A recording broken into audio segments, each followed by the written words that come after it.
Hello there. So, this is me again, Designs by the Sphere here, and I'm just going to give you a channel update and your next episode here today. So I've been on a bit of a hiatus for the past year-ish. Simply, I've just been busy with school and I haven't really been bothered to finish up this series, but I'm going to be doing that today. Not I'm going to finish up today, but I'm going to restart finishing up today. Today we're going to be doing input, getting user input. We're going to do two methods today. We're going to do it straight console, getting input, and we're also going to use some libraries like JOptionPaint like we did before to get input as well. So let's open up Eclipse here today. And I'm still on Helios today. There is an update for Eclipse. As you can see, I have it as well. It's Juno. You guys might want to, you can check that out. It's still in beta, but it's not, it's just kind of a bunch of I/O updates, like GUI updates. It's not really anything that's actually on the back end, that I've noticed at least. So we're going to create a new package today, or a new project as well. But we're going to call this one, loads up, scanning for input. Okay, then we're just going to click finish and let it do its thing. And in the source directory, we're going to open that up. In the source, we're going to create one new class. We're going to have two classes today, but they're going to be individual. The first class is going to be scanning from console.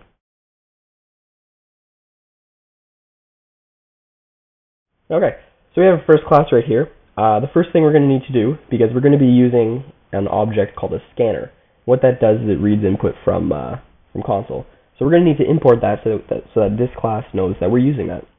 So we're going to import java.util.scanner. Okay, and now you'll see it's yellow, and it's going to be yellow right now because we're not using it anywhere. So first, we're going to create the main method as always, public static void main, then string bracket args. Okay, so now we have our main method, so when this class runs, this method will run automatically. And we're going to create the scanner object. So we're going to call scanner, we're going to call it input, equals new scanner system.in. Okay, and what this is saying is it's saying that system.in is reading from console, so it's saying anything that's written to console, I want you to be able to read from it. Okay, so then we are going to create the input message here, and we're going to make a string out of it because a string is a character, an array of characters. We're going to call it input text. It's going to say, let's see. Actually, first let's pose a question to them. So we will go system.out.println. So we don't want to just say, like, we don't just want a console window to pop up and you to just enter stuff. Let's say to them, please enter your name. There. Now we will create the input here. So input text equals input.nextLine. Okay, and that will give the next string that they enter.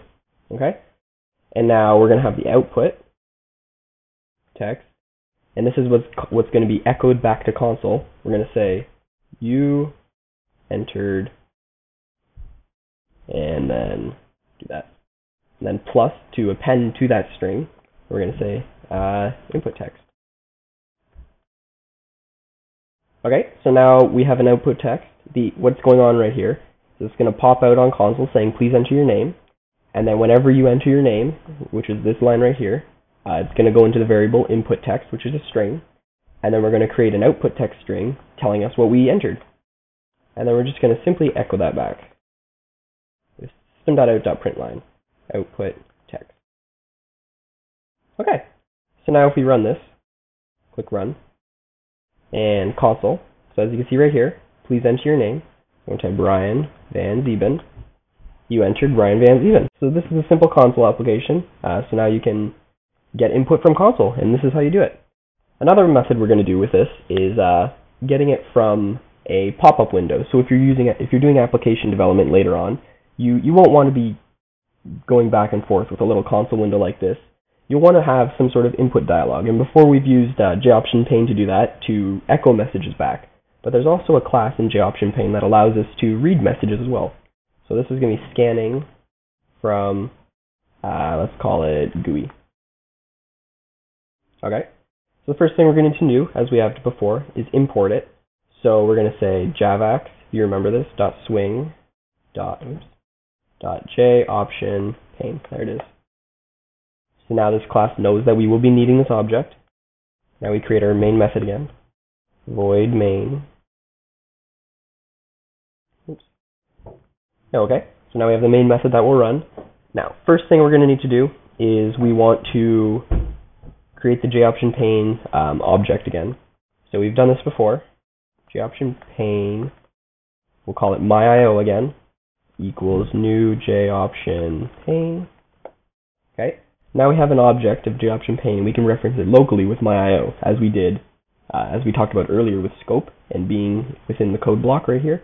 Yes, I don't know how deep we went into that. Maybe I'll put a whole episode out on scope just so we can get into that a little more depth. But essentially, we can reference the JOptionPane object with myIO in this function now.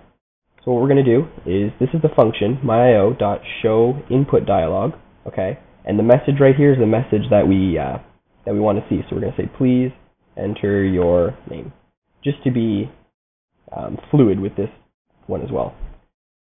So what this returns, now you might say, where does this variable go? Because in here we had something like input.nextLine, but this one, myIO is an object like this. It's not a scanner. A scanner is different because a scanner is a whole class dedicated to scanning input.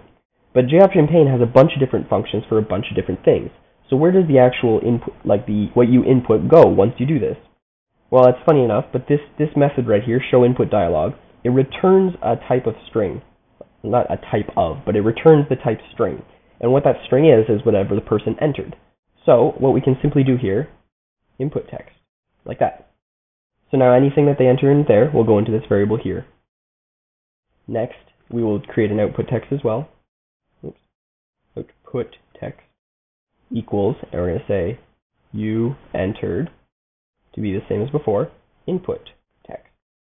Okay, so that's the same as before. We did that before, just to merge them together kind of and get a more to get a better output dialog to them that's not so ambiguous. And now we will do as we did before, and we'll go myio.showMessageDialog null and the message output text. Okay? So now if we run this one, save it, it runs, a little pop-up window pops up. It says, please enter your name. So see, that text right there is right there. So you're going to say Ryan Van Zeven, enter. You entered Ryan Van Zeven. Okay. And there's that one. So that's two different methods to get input from the user. Next, we'll talk about a little bit about why this is going. I think I should have covered it in the last tutorial with instance variables and methods as well. But we'll talk a little bit more about why this error, not this error, but this warning is popping up. You see, it should be accessed in a static way. We'll talk about static and stuff like that, and what that does, what these kind of modifiers do next class. So thanks. Tune in for more. This has been Designs by Zafir here. So have a good day, guys. And you just learned how to get input from both console and a GUI. So yeah.